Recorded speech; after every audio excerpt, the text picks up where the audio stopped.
قرار تاريخي في الهلال يحسم مصير بونو، مستقبل الزعيم. حلت الكارثة. الهلال يسحب على فينيسيوس ويورطه مع ريال مدريد. نيوكاسل يفاجئ الهلال بشرط تعجيزي للتخلي مع إيزاك. ليفربول يترقب. نجم الهلال يتسبب بأزمة داخل الفريق. إنزاغي كلمة السر. بسم الله الرحمن الرحيم، والصلاة والسلام على أشرف الخلق سيدنا محمد عليه أفضل الصلاة وأتم التسليم. أهلا وسهلا بكم في قناتكم المفضلة، المصدر الأول لأحدث أخبار الكرة السعودية، من قلب الملاعب إلى كواليس الأندية. هنا نوافيكم بكل جديد عن الدوري السعودي، نجومه، صفقاته وتحليلات لا تجدونها إلا هنا. فخليكم معنا وخلونا نبدأ جولتنا الكروية. يستمر الحديث بشأن مستقبل الحارس المغربي ياسين بونو، نجم نادي الهلال السعودي، خلال الفترة المقبلة. وحسب التقارير الأخيرة، يخطط نادي الهلال لتجديد عقده حتى موسم 2028 من أجل الحفاظ على مستقبل حراسة المرمى في الزعيم. ويسعى نادي الهلال السعودي إلى الحفاظ على بونو بعد التألق اللافت للنظر في بطولة كأس العالم للأندية. وساهم بونو في وصول الهلال إلى ربع نهائي بطولة كأس العالم للأندية، حيث تمكن الزعيم من تحقيق مفاجأة كبرى بتخطي مانشستر سيتي الإنجليزي في ثمن النهائي. ويعتبر بونو الحارس الأفضل خلال السنوات الأخيرة على مستوى العربي والأفريقي مع منتخب المغرب ومع نادي الهلال. يظل مستقبل البرازيلي فينيسيوس جونيور نجم نادي ريال مدريد الأسباني معلقاً بعد توقف مفاوضات تجديد عقده مع الملكي في الأيام الأخيرة. الهلال يضرب فينيسيوس ويورطه مع ريال مدريد. وكشفت صحيفة أس الإسبانية عن تعقد موقف البرازيلي بعد أن سحب نادي الهلال عرضه من أجل ضم اللاعب. اللاعب كان سيحصل على مليار يورو كراتب شخصي مع الهلال لمدة 5 سنوات، إلا أن برنامج الاستقطاب في المملكة قد سحب هذا العرض. فينيسيوس جونيور حاليا يبقى في موقف صعب، حيث يتعين على أحد أندية أوروبا تقديم عرض كبير لريال مدريد من أجل التخلي عن خدماته. وكان الهلال السعودي أبرز المهتمين بتقديم عرض كبير لضم اللاعب، إلا أن اللاعب فضل في الموسم الماضي استكمال مشروعه. كشفت تقارير صحفية عن تطورات جديدة بخصوص مستقبل الدولي السويدي ألكساندر إيزاك، لاعب نادي نيوكاسل الإنجليزي وأحد أهداف الهلال خلال فترة الانتقالات الصيفية الحالية.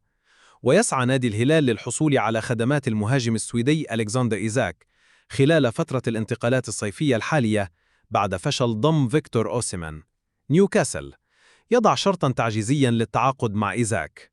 أكدت شبكة سكاي سبورت أن نادي نيوكاسل حدد سعر بيع إيزاك خلال فترة الانتقالات الصيفية الحالية لأي ناد يرغب في التعاقد معه. وأوضحت التقارير الصحفية ذاتها أن نادي نيوكاسل يقيم إيزاك ب150 مليون جنيه استرليني لأي ناد يرغب بالتعاقد معه خلال فترة الانتقالات الصيفية القادمة. وحسب التقارير الصحفية، فإن نادي نيوكاسل يعمل على وضع هذا المبلغ لتصعيب الأمور على أي ناد يسعى للتعاقد مع اللاعب، حيث إنه خيار لا يمكن الاستغناء عنه في صفوف تشكيلة الفريق. ومن المقرر أن يشهد مستقبل إيزاك تطورات جديدة خلال الساعات القادمة، تزامناً مع عرضين من نادي الهلال ونادي ليفربول الإنجليزي للتعاقد مع اللاعب. موقف إيزاك من عرض الهلال. أوضحت التقارير الصحفية ذاتها أنه ورغم العرض المغري، لم يظهر إيزاك حتى الآن أي موافقة رسمية على التجديد، حيث لا يزال غير راض عن وضعه الحالي في النادي بسبب الغموض حول مستقبله والعقد الذي لا يتماشى مع طموحاته. وتوقعت التقارير الصحفية أن يقوم إيزاك بالموافقة على عرض نادي الهلال خلال فترة الانتقالات الصيفية الحالية، خاصة أنه يسعى لتحسين وضعه المالي. كشفت تقارير صحفية عن تطورات جديدة في مستقبل مصعب الجوير، لاعب الفريق الأول لكرة القدم بنادي الهلال. ويستمر الحديث عن مستقبل الجوير مع نادي الهلال خلال فترة الانتقالات الصيفية الحالية، في ظل التقارير التي تشير إلى رغبة اللاعب في الخروج من الفريق بشكل نهائي. تطورات عاجلة في مستقبل الجوير. أكدت صحيفة البلاد في تقرير لها أن الجوير اتخذ قراراً نهائياً بالخروج من نادي الهلال خلال فترة الانتقالات الصيفية الحالية. وأوضحت التقارير الصحفية ذاتها أن قرار الجوير بالخروج من نادي الهلال جاء بسبب رغبته في المشاركة بشكل أكبر في المباريات في ظل صعوبة ذلك حالياً. وأشارت التقارير الصحفية ذاتها إلى أن الجوير بدأ في البحث عن ناد جديد للانتقال إليه خلال فترة الانتقالات الصيفية الحالية، حيث بدأ اللعب في دراسة العروض المقدمة له. والجدير بالذكر أن هناك عدداً من اللاعبين المتواجدين في وسط ملعب الهلال الذين يعتمد عليهم الإيطالي سيموني إنزاغي المدير الفني للفريق. ووفقاً بما كان في بطولة كأس العالم للأندية الأخيرة، فإن إنزاغي يعتمد على كل من سيرجي ميلينكوفيتش سافيتش وروبن نيفيز بالإضافة إلى ناصر الدوسري. ومن المتوقع أن يشهد مستقبل الجوير تطورات جديدة خلال الفترة القادمة تزامناً مع العروض المقدمة للاعب ورغبته في حسمها. إذا عجبكم المحتوى لا تنسوا دعمنا بلايك والاشتراك في القناة وتفعيل جرس التنبيهات علشان توصلكم كل الأخبار أول بأول. كرتنا السعودية تستحق المتابعة، وإحنا هنا عشان ننقل لكم كل التفاصيل لحظة بلحظة.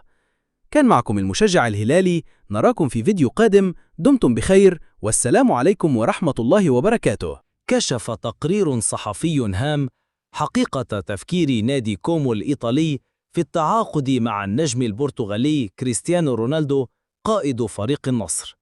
وكان نادي النصر قد أعلن عن تجديد تعاقده مع كريستيانو رونالدو لمدة موسمين مقابل 800 مليون يورو بخلاف بعض المزايا.